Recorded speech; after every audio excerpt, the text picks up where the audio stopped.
No, no, no. That's the only reason I'd want it to pull up to the club. Yo, if you pulled up to if you pulled up to the club in a tank, oh my Oh, yo, god. we might be Imagine. live. We might even be live streaming right now. Yeah, Or it's the fine. It's fine. Wow. Listen, or the. Do you see that? What's that football player that bought the Batmobile? Do you see that? Like Oh, that's yeah, I such think a it was flex. Burrow. It was Justin Burrow. Yeah. Imagine pulling up to the club in the Batmobile. Like you Yeah, drive smart. out with the chick, you just get in the Batmobile. Yeah, Like it's yeah. over. Speaking of football, did you guys see what happened with Shannon Sharpe? The whole Yeah, controversy right now. insane. That is Wow. actually insane. Outrageous. This is the problem. Dude, he My just owns guy them. is pushing 60 and he still wants to mess around with 21-year-old OnlyFans girls. I wouldn't blame him. I'll be real. Like if I want to give my honest take, I think he's innocent. I think that this girl is really looking for a payday and she might get it. You know, at the end of the day, she might get it, but I don't think that anything wasn't consensual. And I think that he put himself in a really bad position that someone that's 56 years old that's been rich for the last 35 years, you know, like if you like even back when he first got signed, man, he was a star. He had a bag back then. Someone who's been rich for 35 years understands the game. I think you put yourself in a really bad position and listen, things have consequences and he's definitely reaping those consequences because it sounds like he might get dropped because I watched Stephen A. Smith, he had to speak on it right away because he has him on the show one take every day. So He said some pretty crazy stuff though. Like he was talking about Sky Bree in another clip a little bit. I mean, obviously she's an OnlyFans girl, but he was talking about her a little misogynistically. I would say bro, what you have to be super careful of he's nowadays. on TRT. I'll tell you this, bro. These Oh, of old course he's dudes on now, TRT.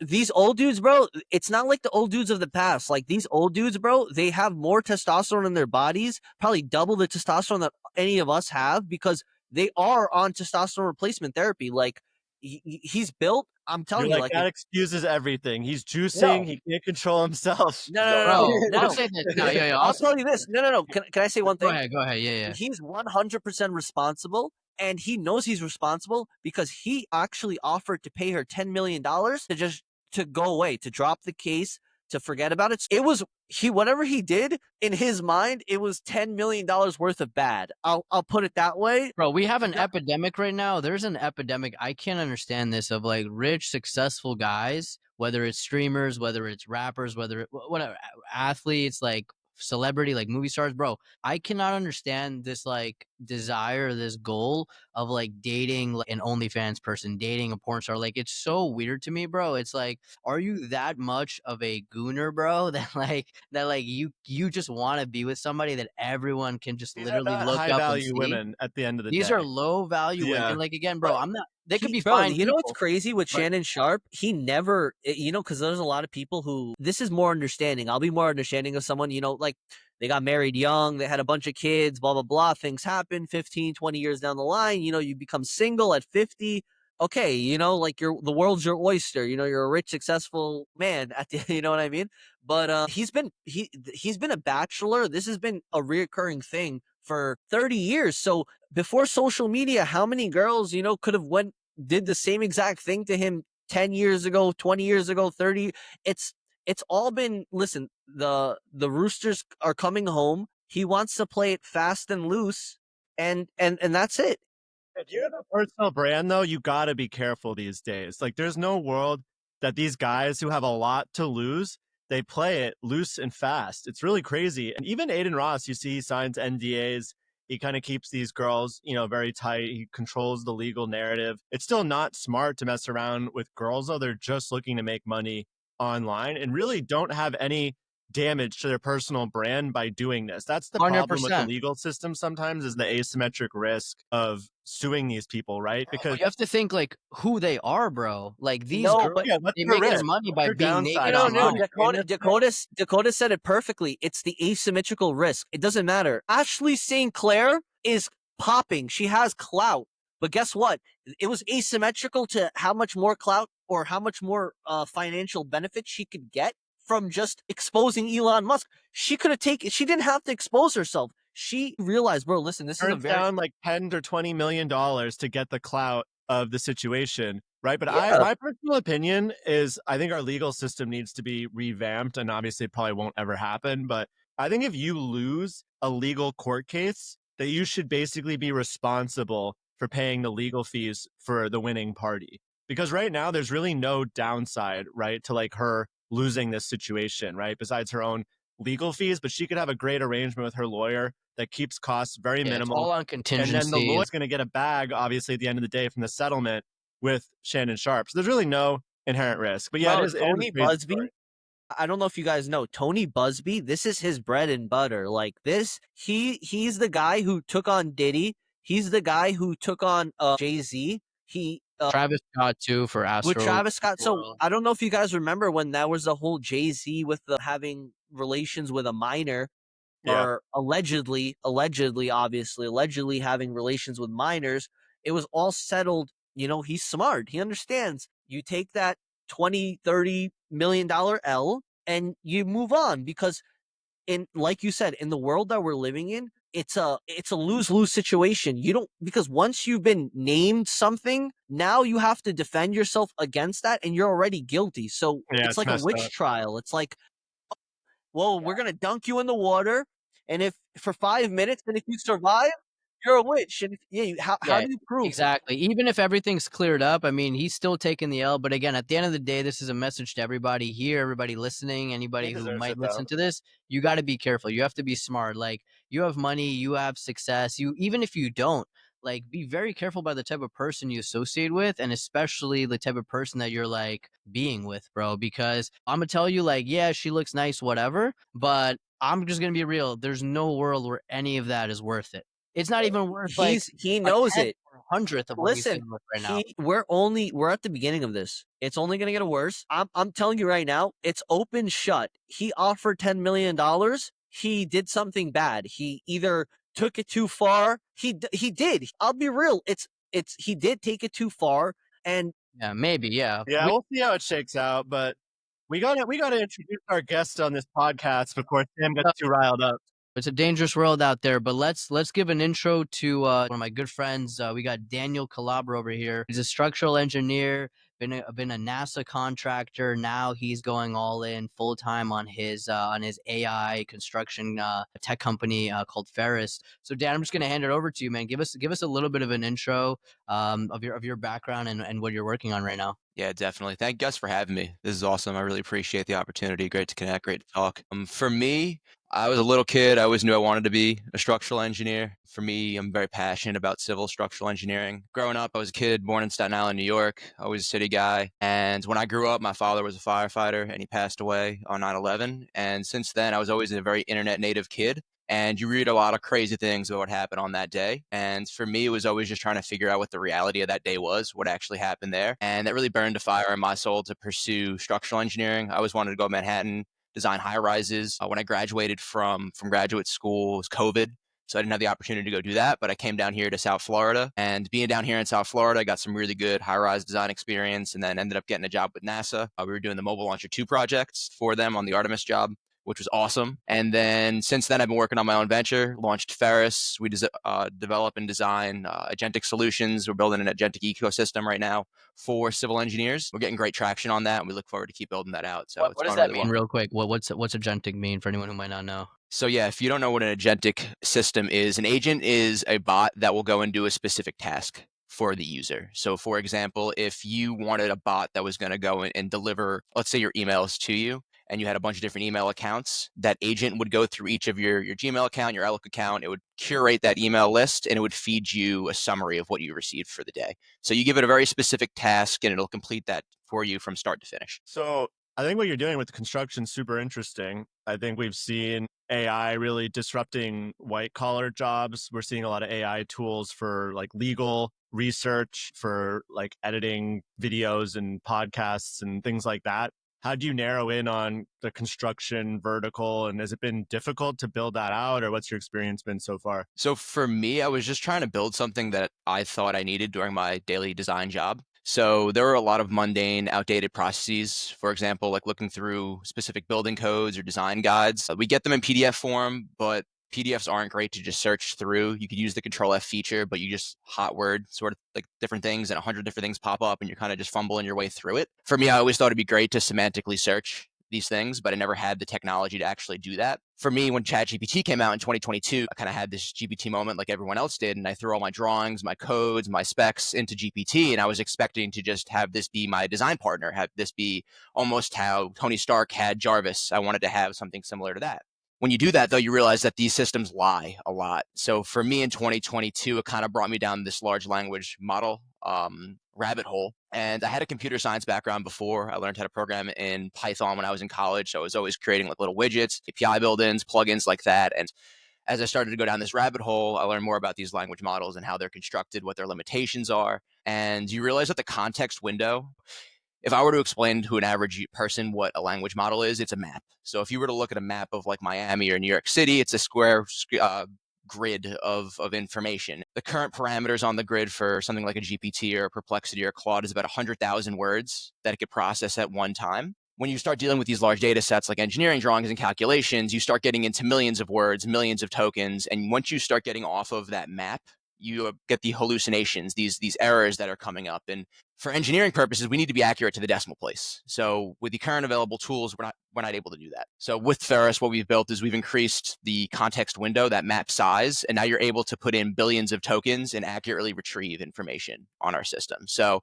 it's been very advantageous. Civil engineers are very conservative by nature, so it's hard to gain their trust and win their trust. But as we've been going about this process and getting out into the industry and gaining user trust, we've gotten some really good feedback, a lot of really good traction, and we're really happy about the positive sentiment that we're A building. lot of our listeners might be interested in building AI tools themselves or implementing like AI tools for their businesses. Like, how did you know kind of like how to get started? Like, you saw ChatGPT wasn't adequate. How did you know to like which tool set to start? Did you have to build from scratch? Like, how did you approach those first initial steps of starting your business? So the initial steps that I was using was just using different API plugins. So you could actually plug into language models through like a Python or something like that, and you can start getting feedback. You can start creating your own little wrappers, is what you want to call them. For me, I just went down a bunch of YouTube rabbit holes, read a bunch of like articles and blog posts and white papers, just trying to distill like what the research in that area was to point, and then trying to build off of what other people have already done. A lot of this stuff has already been developed and built. It's kind of picking your vertical and applying these technologies to your specific vertical and making it in a way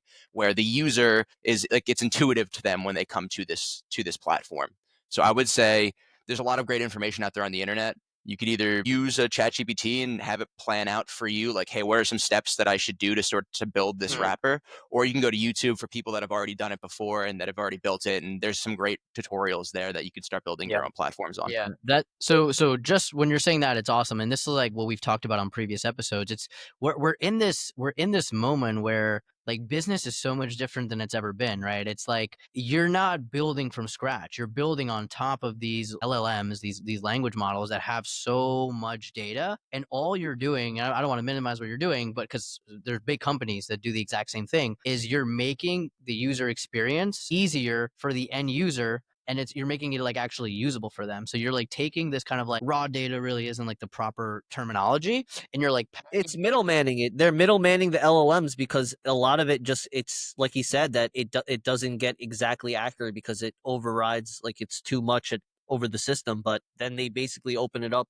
to a wider range, and it works out. Yeah, and I think like your story, Dan, is super cool because you were just telling me earlier today about how you kind of closed another deal. You're obviously a full-time engineer. You have like a really nice job. You're a government contractor, and for anyone listening, like this is the kind of like true entrepreneurial journey. Where it's like I'm working a job, I end up seeing an issue that I'm personally having, which like you said, yeah, I'm having this issue when I'm doing my engineering projects. You build a solution for yourself, and then you're like, okay, if this works for me, it's probably something that can help other people, and you build it, and then you say like, okay, let me get this in other people's hands.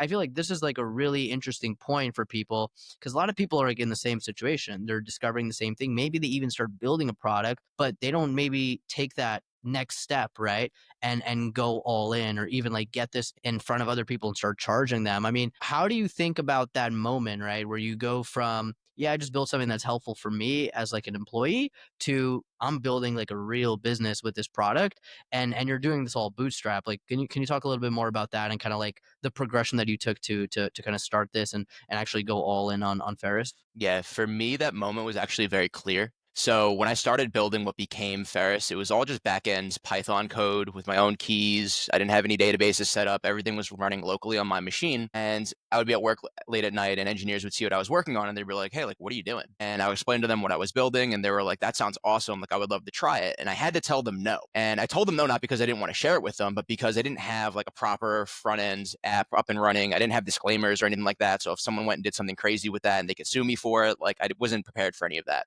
So in November of last year, I got really lucky. I linked up with an old high school friend of mine who is in AI, the whole startup space. He went to Stevens in New Jersey. He works for a large software development company right now. And I pitched him Ferris, and he's like, this sounds awesome. I would love to help you build this. In about 24 hours, we had an MVP turned around. So I go back to my network and I say, hey, I have this product now that you're asking for. Give it a shot. Like, just use it. I didn't charge anyone for it. I was like, just go use it. I wasn't even thinking of starting a business at this point. I was like, hey, is this just something that people will actually like? Or is this just something that's unique to me? And when I was using Ferris originally, I was saving maybe like 15, 20 minutes a day on like little small tasks. But the engineers that I gave it to, they went crazy and they started doing some really, really innovative and cool things with it. They'd put like building department questions in there. They'd start running structural analyses through there. And they came back to me and they were like, we're saving hours of time, not minutes. So at that moment, when they start telling me they're saving hours of time, to me, I was like, oh, the value prop here might be stronger than I thought. And we might actually have a chance to create a product, create some infrastructure, and create a brand around the product that we're building here. So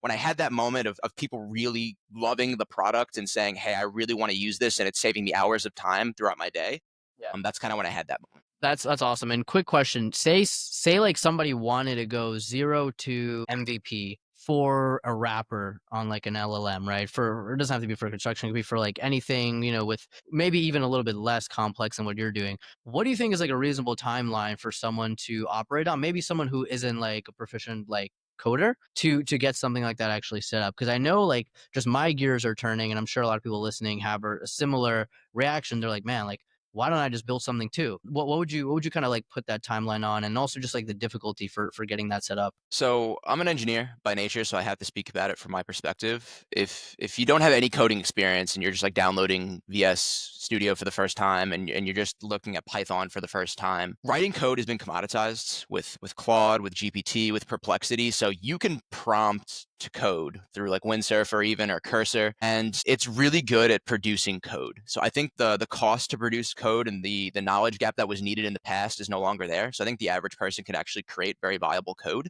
I think the hard part is when you look at it from a service perspective. So if this is something you want to start to sell, like who are your database providers? What is your data security looking like? Those are higher level questions that I think will take some time to iron out and understand. But if you're looking to create like a wrapper for yourself or something local just for you, I honestly think if you put your head down and just like really focused on what you were working on for about a week, you could probably have something up and running that would be efficient and useful for yourself. If you wanted to try to create a business off of this and create a product off of this, I would say maybe 2-3 months is probably reasonable to expect to have like an MVP that's up and running that won't crash every time the usage gets too crazy or anything like that. Yeah, I'm working on a SaaS app right now too, and it's just for something that we're going to be using internally for our agency, and it's related to SMS marketing. And I have no coding experience, so I had to go out and hire a freelancer to help us basically put together the application. And it's still early. It's been about 3 months since we got started, and I'm hoping to be able to test it in the next 2 weeks, I would say. But it's only cost me about maybe $2,000, like all said and done, to like fully get it like functional. Wow, Whereas like I think super affordable. to fully like beginning to end, like to do even SaaS like 10 years ago, like when we were in college, it was just like impossible. I remember we Yeah, were trying to develop an app in the entrepreneurship club. Like someone had an idea, and it was like no one knew how to code iPhone apps. So it was like impossible. Whereas today, like you can go on Upwork or Fiverr, LinkedIn even, and find like a really good dev agency or like an individual, locally or in a Facebook group, and pretty much do anything. There's really no barrier to entry. it's getting crazy. It's almost getting to the point where like if you really want to start a business, like there's no excuse not to, apart from just like you don't actually want to start a business, which is fine. No, you don't have to start a business. I think like everyone's like, bro, you got to be a business owner, you got to be an entrepreneur, you got to be like tech, whatever. But like you really don't. But if you actually do feel that way, then I think the only thing really limiting each of us is ourselves. Dan, I mean, I have another question. I mean, this might be a little bit out of left field, but Go for it. I know a lot of, you're an engineer. I feel like, I know myself, I definitely look into, some of the conspiracy theory rabbit holes and all that stuff. We might have even talked about this like offline before, but I think it'd be interesting just to get your perspective, because you're like a actual expert, and you've looked into this, like in terms of the 9/11 stuff from your perspective. Like, let's put this to rest. Like, you think it's like perfectly like real that the planes like Dan, here actually we hit the go. towers Getting and the everything? podcast banned already. Yeah, Nah, we're not getting banned. we're Listen, demonetized. We're never going to see Yeah, this here we again. go. It's over. Shadow bans. nah, We're we're off the on. we're off the This reservation now. engineering talk, man. This is some engineering talk. Yeah. Like, because I'll say Strictly that. engineering, no conspiracies No, here. we're not talking about the moon landing. We're not talking about the We'll talk people about that living in later. the center of the Yeah, earth. that was definitely fake, but we're talking about now. No. I think the moon landing was real, but no, because I'll just say this, because like everyone here, we've seen the YouTube videos, we've seen the stuff on Twitter where like there's a guy who's like an expert, quote unquote, and he's like, it's impossible, there's no way, like all this kind of stuff, and from someone, if you're not like an engineering expert, if you're not like a structural engineer, like you could be convinced either way. So I'm just curious your take on that. Yeah, so for me, I mean, I don't really have a bias here. For me, the biggest thing is just figuring out the truth. That's the only thing I really care about. When looking into like World Trade Center 1 and 2, the towers, having two Boeing jets fly into that and then having it progressively collapse is totally logical to me. When you look at how we design buildings and structures currently, they're designed at equilibrium. So what that means is they're not designed to really move vertically. They're designed to kind of sway with the wind, or in an earthquake event, you'll have seismic loading and shear forces acting in the building. But once you start taking out columns and then inducing these intense thermal loads, you're going to get failures. And that progressive failure of floors starting to collapse and then columns starting to weaken, it's totally logical that they failed in the manner that they did. If you also look at the construction type that they used on the World Trade Center towers, it was a very unique structure in the fact that there was no internal columns within the structure. So the vertical supporting members was the internal staircase, and then the external steel girders were used. Those were the supporting members on the outside. So what that means from a structural engineering perspective is there's like low redundancy in that building in an event so extreme for it to have a lot of resilience in that environment. So for me, World Trade Center 1, World Trade Center 2, like what happened that day and the official NIST report that came out, I do believe that fully. I haven't seen any real evidence to the contrary that would make me change my mind there. I think the one that everyone likes to talk about is World Trade Center 7 because it wasn't hit by a building, by a plane, excuse me. And that always kind of rubs everyone the wrong way. It looks kind of weird when you're looking at it on camera. It's like the building is collapsing. It looks like a controlled demolition is what people say. I think there was like a news report that came out like 20 minutes before it actually collapsed, saying that it had already collapsed, and it's like in the background of the video, which is weird. I can't really explain that. But what I can explain from a structural engineering perspective is there were multiple studies done on this building. So NIST did one, and then there were also insurance claims that happened after the collapse. So other independent engineering firms went in and looked at these failure mechanisms and the scenario that it was going through. For me, the story of what happened was that there was fire induced from debris from the first and second towers that were hit, and then that caused a progressive collapse. Again, I do believe that is what happened. I know that there is like an Alaska Anchorage University study that came out saying that the displacement in one of the columns that started the progressive collapse like wasn't feasible. Again, I haven't run my own mathematical models on these things. It's something I'm hoping to do in the future. I haven't done that yet, but from what that study tells me is that a lot of the assumption that they were using in that study could be discredited. You can kind of like look at it like the bracing configurations that they were using at the connection point. It's not perfect, I don't think. And I think there's a lot of smart people that kind of disagree with that. So again, I really do believe that there was a fire-induced load that caused the collapse of that building. Also, that building used to be the old post office building, so it was much shorter and they built on top of it. So the construction style and the engineering load paths that were designed there are very weird. They're not normal, and they were not to code at the time. Like, it was just an outdated structure. So when you put it through this intense loading environment and having it fail progressively, you could see the column that fails and the rest of the building follows afterwards. So again, for me, I do believe the official narrative that happened there. Just to pivot a little bit from that, something we've talked a lot about on this pod too is the tariff stuff. And I was just interested because like I'm in e-commerce, and in e-com, we obviously are facing a big impact from tariffs. And we try to obviously play the markets here too and kind of look about onshoring, offshoring, investing domestically in certain companies. And we talked about maybe looking at John Deere, and we talked about chips. Like, how has tariffs impacted construction in the US? Like any implications there, or what are Yeah, you there are seeing? some major implications. For a lot of the residential market, they use timber built structures, and a lot of our lumber comes from Canada. So now if we're slapping a 25-30% tariff on lumber that comes in, that's made it really hard for estimating departments to figure out like, hey, like what is this structure going to cost us to build? And it's eating into a lot of companies' margins. And I know, especially with interest rates right now, it's not the most advantageous time to go ahead and build. I mean, if you look at the real estate market as a whole, it's kind of tapered off since the highs that we've seen in 2021, 2022. And in a lot of the markets, the demand is just not there. So I've definitely seen a little bit of a stall out, I would say, in the residential market. I think this is also very geographical. Like there are some areas like Miami that are on fire right now in the building sector, and they're going to build regardless because the money is there. But I think from like a lumber perspective, and then also we get a lot of our steel and aluminum from China, and obviously we're hitting them with major tariffs as well. And again, it's just hard to estimate and forecast because the life cycle of these projects are so long. So we could secure a price of steel. I know a lot of companies that were trying to secure steel and lumber before the tariffs took effect, and then guarantee that they have those materials for the 2 to 3 years that it takes to design and build, which put a lot of like engineering firms under the gun to get their designs done a lot faster. Yeah, and I think that's like the major, call it, issue with the tariffs. It's not so much the tariffs themselves, it's the uncertainty. Because if the tariffs could go up, the tariffs could go down. Like if you're procuring materials, things like that, like especially like large amounts, large quantities, especially for times like many months, years in advance, like it's really risky. You don't want to be buying something and then you're coming out negative on the back end. So I think as we're seeing things cool down in the markets, as we're seeing like Trump, like a few days ago came out saying, yeah, we're going to be a little bit lighter on China, maybe not in those exact words, but that was the messaging. Things cooling down with firing Powell and whatnot. Whether or not you think it's a good, Powell's doing a good job, I personally not sure about that.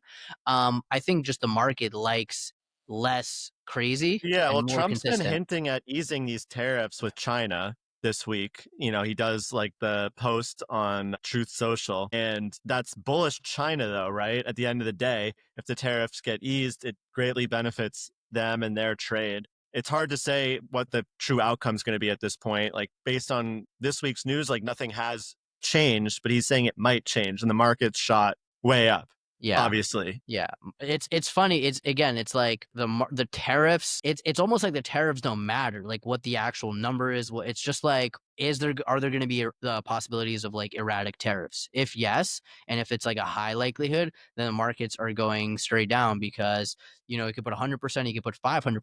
There's no cap. And as things are lightening up a little bit, there's still a crazy high tariff on China, but markets are rallying because everyone's like, okay, well things are calming down. So it's funny because the markets are on a long enough time horizon efficient, but in the short term, it can be irrational and they can just move like completely based off of sentiment, and From that's what we're seeing. Yeah, we went from China's the enemy, we need to like ban them essentially from the US, to this week almost being like, damn, we do kind of need China. And I know that's a very controversial thing to say, but there's no world that you can argue that China hasn't become maybe the most powerful economy on the planet at this point. Just the fact that we're Yeah, I would easing say they're second, everything. but yeah, I would say it depends on what industry we're talking about, right? From like a software technology standpoint, obviously the US is still ahead, but from a manufacturing and even just a rapid growth of the software industry, I think they're growing at a very, very fast rate that we do need to pay attention yeah, to.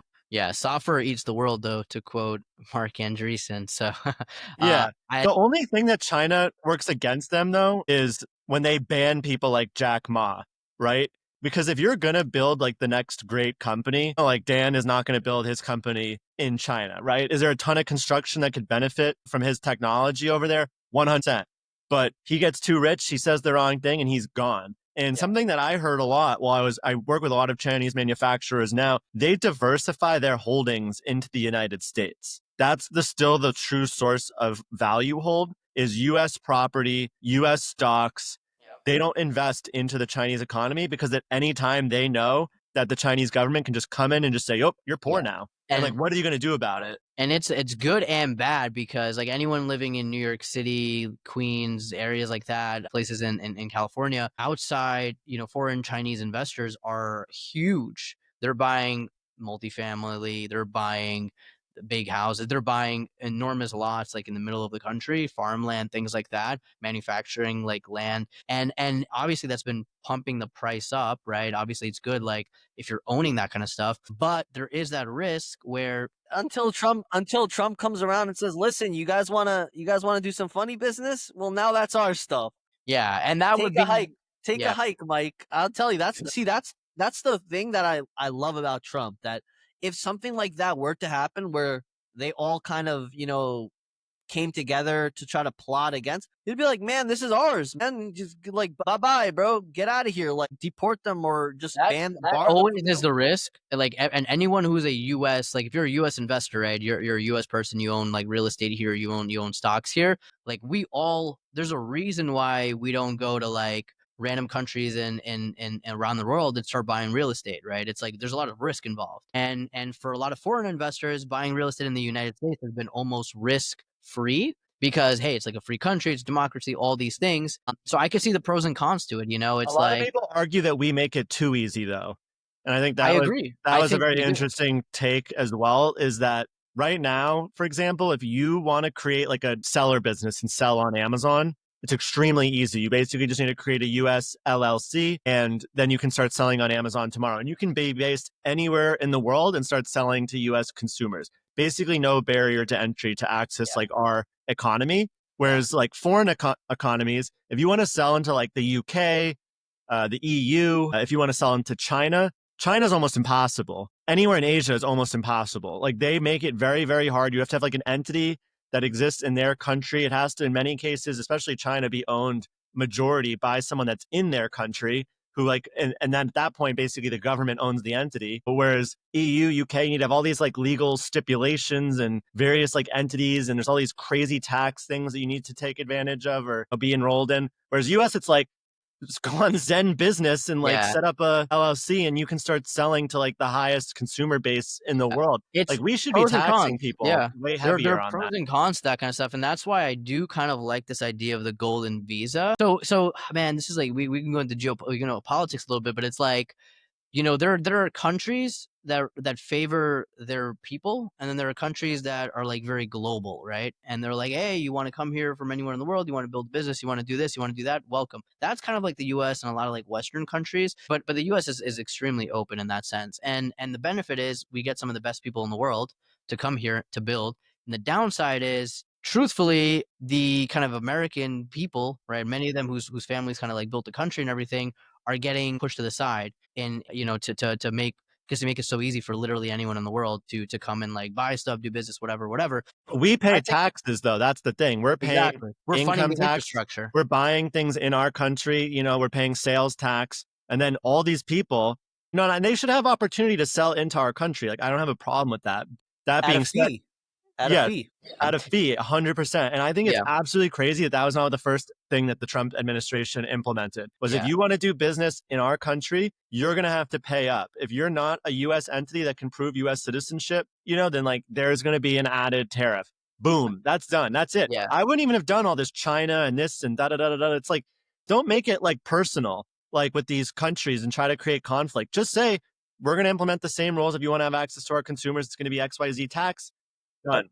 We got to get Howard Lunding to check this clip out because we need it. We need you in the cabinet, bro. It's really not a bad idea. Again, it's probably something they might have discussed here and there. Who I don't knows? know, dude. But it's Trump is so really all over the place, dude. It yeah, drives me crazy sometimes. it's not a Like, bad idea. And then they have the thing like the golden visa, which I don't like that. It's like, oh, let's give these oligarchs from like all these like super like war torn countries that like who knows how they're actually making all this money, and yeah, let's just like give them like access because they're like rich. And then yeah. it's like, okay, yes, it is raising money for the United States. I think that's something obviously we need to do. We are facing like a debt crisis, of course, but at what expense, right? Are we like really checking these people's records? Are we really validating how they've done what they've done? Like the average person does not have $5 million to just claim citizenship for another country, right? Like No, of course. if a corporation does it, that's one thing. If like some medical company overseas wants to get citizenship as part of like a compensation package for certain employees and like they're going to inspire or commit to, committing so much money to the US economy. Okay, maybe. But to say like, oh, blood diamond guy from wherever is going to be able to buy citizenship, like Bro, that seems so or the fun. Russian guy who sells Yeah, organs on the black market. Come on, like, yeah. Like what's the checks and balances here? yeah, Yeah. no, 100%. I mean, then it really does, kind of open it up to kind of the worst people, cartel guys. It like even if we do get half or 70% good, I mean entrepreneur, but it doesn't even really exist. Like if you go to some of these countries, like even a country like Greece, like I was there for almost a month and I wasn't really there on like I didn't do like the vacation thing. Like my friend was living there. Everyone's kind of poor, like like really poor. And then like the only kind of people who really have money, like they're either mobbed up or they're up to something, or it's like or okay, and then you have like once in a while, someone who owns like 5, 10 restaurants or whatever, but it's so rare, like compared to like people who are, smuggling stuff to Britain, smuggling stuff to France and this and Yeah. that. It's the Yeah. same thing with Albanians. Like if you look in England, it's like they just released the statistics of different races per thousand per capita, like who've been arrested the most times, and it was like British like natives, 12 out of 1,000, and the top of the list was Albanians, 200 out of every 1,000, which is like an insane statistic. That's like really really high. So it just comes to that where Yeah. you don't It's like there's you can't certain vet them. You can't vet them at the end it's of the day. here's what I say. There's certain people who self-select, right? If you're like a big time criminal in like a small country, you're like, hey, I can make way more money being a criminal in a big richer country. But I'll say this, like I think the golden visa is probably a good idea because right now what we had over the last 4 years is like literally anybody could come for Yeah, free. yeah, For that's free, true. and we would actually pay them. So anything that we're, it's maybe not the perfect solution, but if we're actually now getting money from people coming here, I think that's an infinite improvement on what we had previously You're had. right. You're I just think there definitely needs right. to be a very transparent checks and balances process. And I think that's something that's lacked in the current administration is when things are done, decisions are made, it seems very impulsive and, quick, Haphazard, like no one's haphazard really yeah. with Doge. And like there nearly is not like a pros and cons list, right? When you run any type of company, you sit there and you say like, what are the inherent risks of this decision and what are the pros of this decision? Do the pros outweigh the cons? And it just seems like it's like, nope, let's just keep sending it, keep sending it, keep Yeah, sending it. we don't I know. I mean, mean, we even don't know. even We're not there. even look at like let's just Dude, look how shift this volatile over. the world's been in the last, like, since this administration has started, dude. Like, I'm saying, yeah, we had debt problems, but did we Yeah. have, like, a landscape where, like, shit just seemed like it was hitting the fan every single day? People are, like, rioting in the streets. Like, shit needed to change 100%. But when you tell people why you're making certain decisions, you say, we methodically thought about this. This is like, we weighed the pros and cons. Here's what they are. And this is why we made this decision. Here's how we're going to go about it. People feel like they're included in that decision. Like, that's like a proper kind of like Yeah, democratic ruler, right? Not ruler, but like, yeah. ruling party. Speaking, yes, But that's the thing. Wait, Ben, let me just say one thing. See, that's like we could pivot this over to another really big story of the week.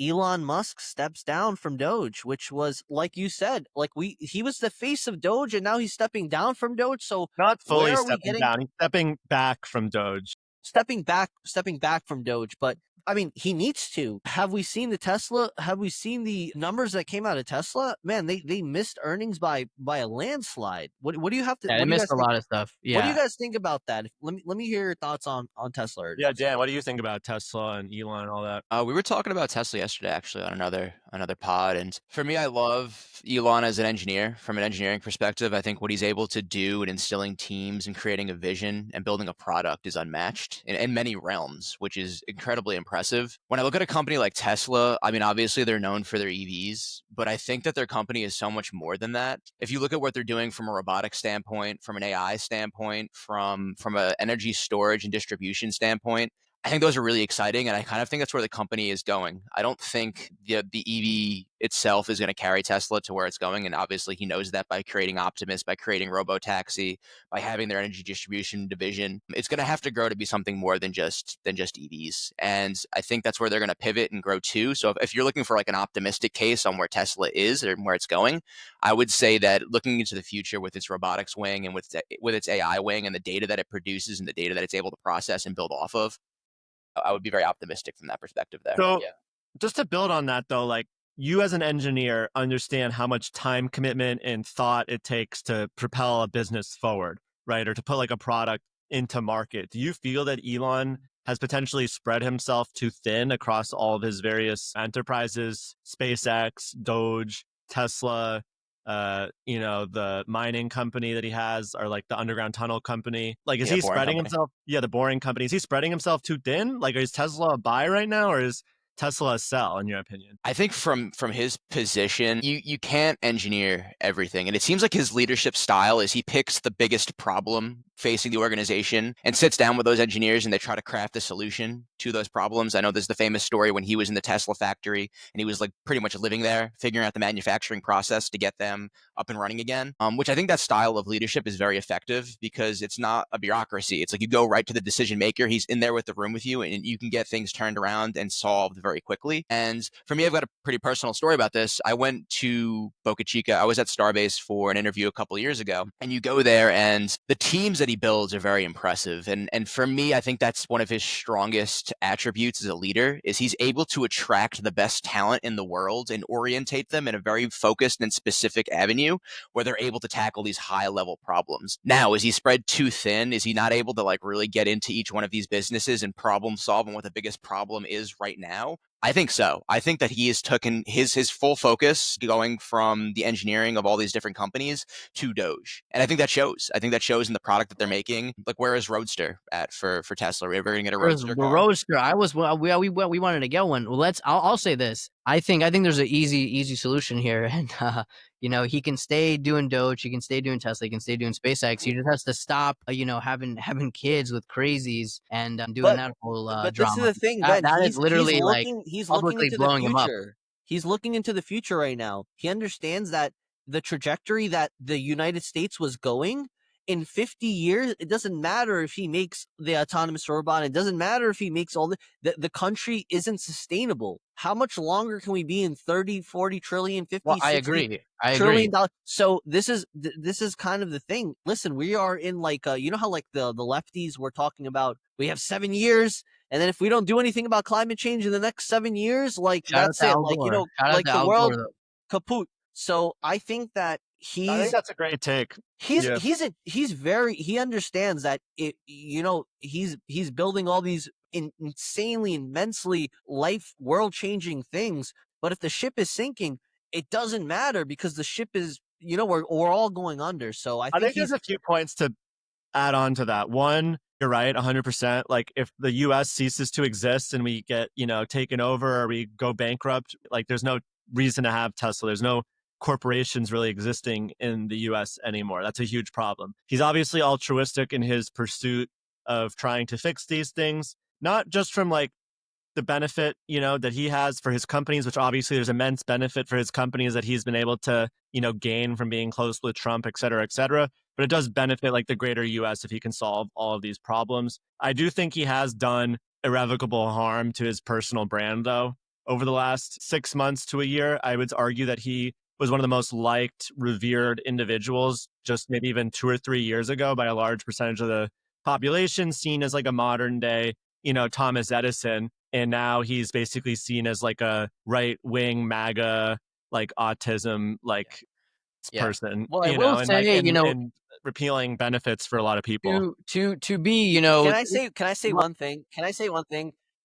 I 100% agree with you that he was this Thomas Edison, Einstein genius figure, but you know, to quote Rick and Morty, judge me by my booze, like if these are the people that are booing me, you might be onto something, and I will say that these people we're talking about the same people who thought he was a friggin' genius, who thought because listen, he's making EVs, he's saving the earth. He was like what I would call a true liberal, but the liberal party has shifted. I would say both parties have shifted to polar opposites because there is definitely a far right and there's definitely a far left. But I feel like the party kind of abandoned him a little bit. But I think in his own way though, like with the not saying he's a Nazi, but like with the saluting shit was pretty stupid. Like he just does like stupid that was just like autistic stuff, bro. no, he did it, bro. He hit a double. He hit a double take too, bro. He Yeah. hit the one, Yeah, the that's one insane. two. And a while ago he had tweeted something about like there's like this theory that like Jewish people bring like immigrants into various countries to like basically overthrow the government, and it's like part of this like populist, strategy. It's like, bro, why are you like leaning into these things that like you can just stay well away from? Yeah, I Like, think everything has new, like people like with the Jewish thing. It's like, yeah, I'm sure there's some organizations, and then you also have like Catholic charities that are like literally funneling people in from like all of Latin America into the U.S. So it's like there's a lot of truth to all these things. I look into everything. Like I don't want to be like a conspiracy theory, but I've heard them all. I've literally heard every single one. I've looked into like most of them, and I'm like, okay, yeah, I can see how this makes sense. I can see how that makes sense. I can see where this is right. I can see where this is wrong. The issue is when certain people just like have this like really set like mindset, like I'm gonna blame these people and everything else I'm gonna ignore, and they just hammer, and then they become like almost like their mind is like empty and rotting, and then it's like you can't have like a conversation with that type of person. It's the Andrew Tate formula. It's the you sprinkle in a little bit of truth with the bullshit and let someone say, "Whoa," and you're like, "Whoa, is this not true?" And you have to, once you admit that one point is correct, they already won because you already just admitted that, okay, well, if one thing is correct, then this has to be correct. And logically, everything I said is correct, Yeah, which yeah, most of the time is complete bullshit. Like I said, like it's because it's very right now. If you guys are anyone who's on X understands that if you want to blow up on X, just start talking shit about Israel or Jewish people, and that's like your fastest. That's the fastest route to yeah. X stardom right Yeah, now. there's like a billion people very happy to like hit like, retweet, Yeah. share. So So, but this it's is the kind of the hack. It's the and hack.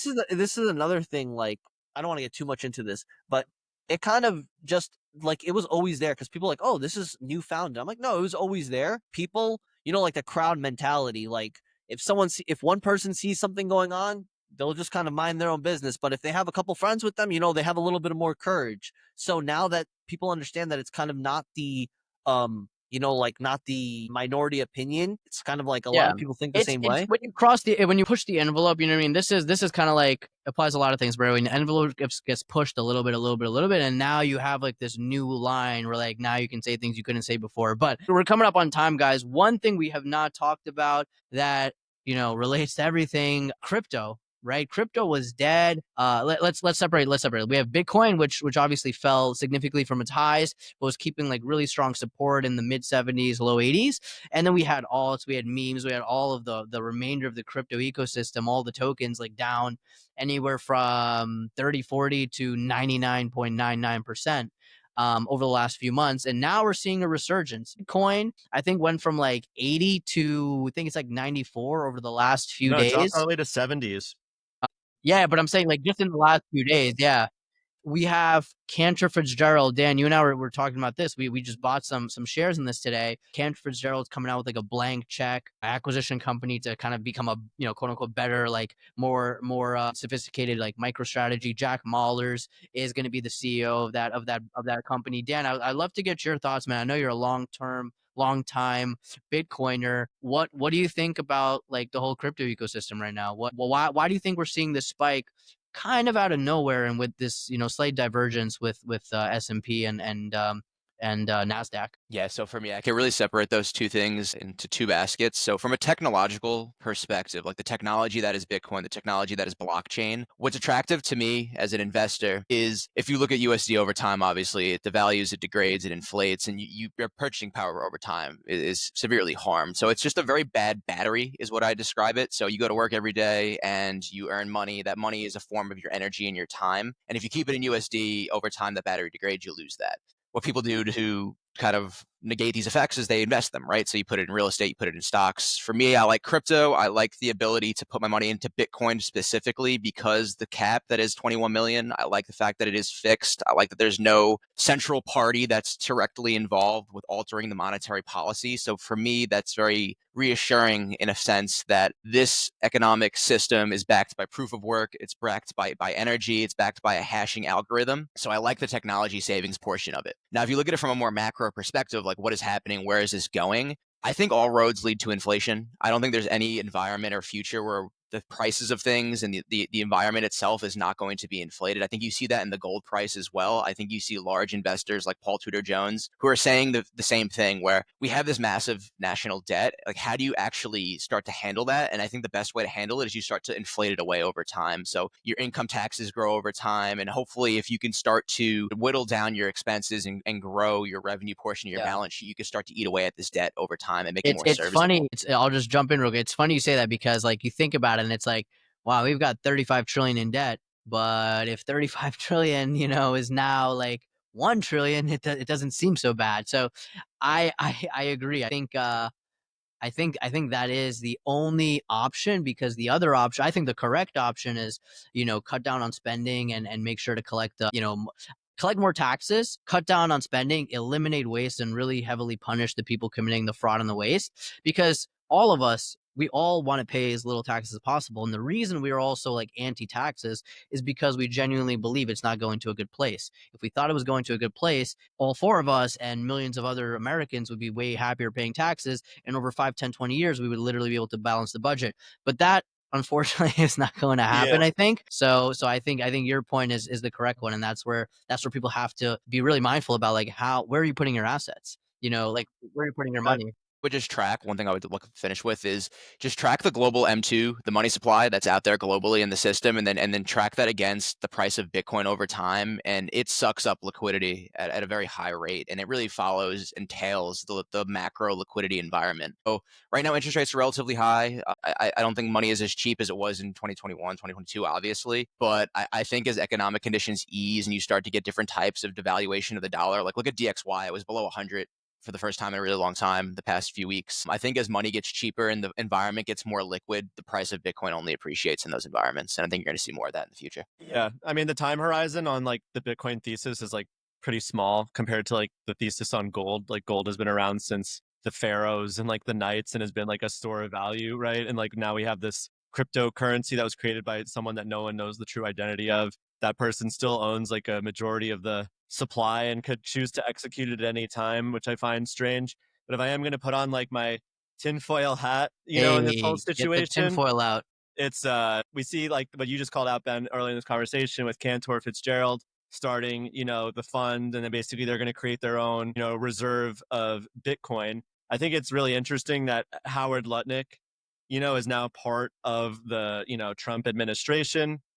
He's the Secretary of Commerce for the Trump administration. And, he's not allowed to talk to Cantor Fitzgerald anymore, who he randomly made his two sons in charge of. And why would he talk to his two sons that are now in charge of this fund that randomly would choose to make this Bitcoin reserve? And he randomly brings in David Sachs, who, is A lot of random things going on, man. Yeah, randomly brings in David what are Sachs. the odds on that? Yo. Randomly one of the most connected guys in the whole crypto community, was one of the, early investors in Solana and held a lot of crypto reserve. And I doubt that any of David Sachs's friends would greatly benefit from a rise in crypto prices, even though he doesn't necessarily right now, because he has to excuse himself from being involved in, all of the gains to the crypto market.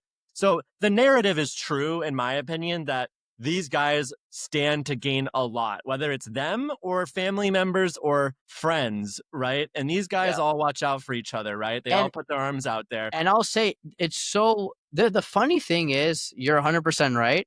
But I feel like what's different about these guys in this administration is that they've been saying this the entire time. There are interviews with Howard Lutnick where he's like, yeah, I have the majority, I think he was saying like 9 figures in crypto years ago. There's interviews with RFK Jr. where he's like, yeah, the majority of my money is in crypto. Like The you narrative got has been Trump. put in stone, though. These guys are telling us that they're going to run this shit up. They're There's literally no telling world us exactly that the they're way not Trump. gonna Yo, they're run- pumping our bags, bro. What's good? Let's go. Everybody, Anyone it's that doesn't time. have exposure right now to crypto, Yeah, knowing it's a mistake. whether you want to admit it or not, these guys on the back end are going to get rich. They're going to figure out ways to make themselves rich. They've always figured out positions to put themselves in so that they can control the market. The market is not random. It's not this like natural animal. It's like controlled by people that have the puppet strings. Just now, they're basically Tinfoil hat. No, it's just true, dude. These guys are now in power. Trump has a fucking coin that he's gonna have a dinner for, and the top 1,000 people I'm that going. own the I'm going to president's the coin dinner. are going to go to the dinner. How ridiculous is that, dude? Like, if you're not talking about manipulation and connection and ability to like influence, like Yeah. these guys all love that influence and that power, and they're going And to use you that know power to what's prop Yo, so up. it's funny? pay to play. It's pay to play now, bro. That's it. Clip that. Yo, Jamie, clip that. It's so funny because again, like this is like the first time where you have Eric Trump saying, "Great time to buy ETH." Maybe he wasn't. Maybe he's not in the know. But you have Trump coming out, "Great time to buy the dip." Market rallies 10%. Like these guys, it's so funny because yes, they're making money, but they're also telling you. And what's really funny is like I genuinely believe if you are a level-headed investor, whether you like Trump, you like Lundnik, you like Elon, you like any of these guys, if you don't have crypto exposure, like you said, Dakota, if you're not like bullish on the things that they are telling you, telegraphing you, literally writing on X, writing on Truth, this is what we believe in, this is what we're doing, because not for our own bags, maybe it's true, maybe it isn't, but they think this is like actually better for the country, and you're not buying it because you one are spiteful or you're like, oh, I don't know, Elon's a moron. People who say Elon's a moron, man, like listen, I hope those people go broke because like it's just such a mind virus to really believe that. The one thing we do need to count is that the exposure can be in a lot of different ways. Like for example, I've actually reduced my crypto holdings right now. So I have 3 Bitcoin and then I have a good amount of Solana still. We don't have to say the exact amounts, you know. I just like to say Fed, yo, the Fed. He meant publicly, point I pay my three. taxes, hand to God. I pay all my No, taxes. I'm saying I have you got to nothing be to hide. careful, you know. But Nah, but that keep being going. said, Wait, so you still have your Solana bags from I do when still it have my Solana bags. Yep. from when it dropped to like 150, that Yep. purchase? Okay. Okay. Yeah. So that's like break even at this point. So no, you're up a little. You're up a Yeah, little. yeah, a little bit. But that being said, like my major exposure is with Robinhood because I do still believe that Robinhood is greatly undervalued. I think Robinhood right now is sitting at like 46. I think we see Robinhood 100 before the end of the year. That's my I said God I was willing. telling Ben, like, if Bitcoin is the drug, Robinhood is the dealer, and like exactly. they're getting it's crazy because you're looking at that spread and it kind of like seems a little insignificant, but just think about that over time, like how much money they're just I would say, raking in. And can yeah, I say one other thing? yeah. Go Now, ahead. like we said, they're big into they have the credit card. I'm paying $5 a month. I'm paying $60 a year for the credit card. I don't know how many holders they have. I know a lot. I mean, I know it offers a lot of stuff, and you could tell that they're making money because they're Yeah. constantly offering. Oh, Definitely. we'll match this. They had the 401k match. They had the IRA match. They had even right now they're offering a new thing where no fees if you transfer in Solana into Robinhood. There's no fees on the Solana trades. Yeah, they're doing big things. I mean, I've been holding Robinhood for a bit. You guys will hear me say is I wish I bought a little bit more, but I will say they went from a company that was unprofitable and had done some regrettable things during the whole GameStop saga, and now they're transforming into a real like long lasting fintech company that one day could be the biggest one. But yeah, I think just to wrap up the crypto point, it's obvious. Like I look at all this stuff, right? I look at the Cantor Fitzgerald like blank check, and I look at what MicroStrategy does, and I the part of me really thinks like, hey, like this is a little bit like it smells kind of like a Ponzi. You're issuing debt to buy Bitcoin, this finite asset. I get it. It's either a Part of Ponzi it, scheme or he's a genius. So it's exactly, one or the and other. it could guys, like what we don't realize is a Ponzi scheme where the cards or a Ponzi scheme that never gets blown up is just a really successful business. Like the reason the Ponzi scheme doesn't work is Hot because you run take. out of money. A Ponzi scheme US that blows up is actually a really successful business. like you think about, like I've said this on the first episode, the US economy, the world economy, the global financial system, whether we agree, whether we like it or not, it's is a big Ponzi scheme. it's a big Ponzi that has made billions of people wealthy, that has made billions of people much better off, that has improved all of our lives, that has created immense opportunity for all of us. And in There's an more of a ideal world, store if of it never value, blows though. up, we will all live like super well. And here's the best part, just to wrap this point up. AI is the key that would actually make the Ponzi, the global financial Ponzi, never blow up. Because if you have robots, if you have artificial intelligence that can do everything, then nothing else matters. No, we don't need. And do you want to borrow the tinfoil?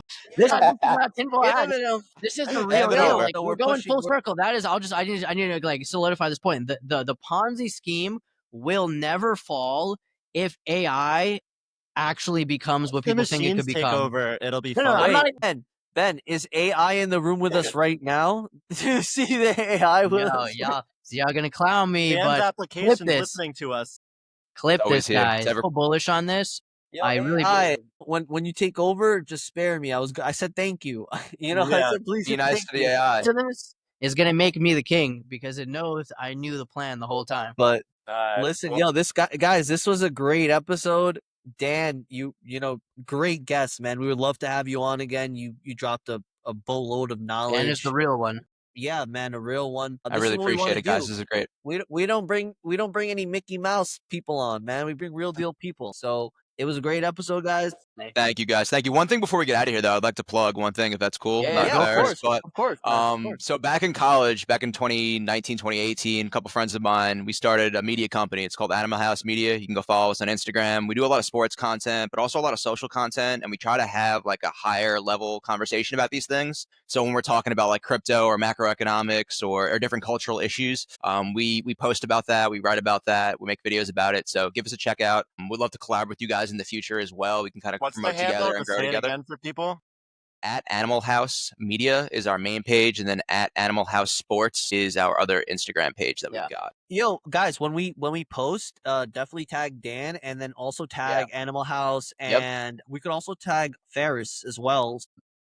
Some guys. Well, another great episode in the books. Again, Dan, appreciate you for coming on. Dakota, Sam, great to chat as always. Everyone listening in, have an amazing day, and we will catch you on the next episode.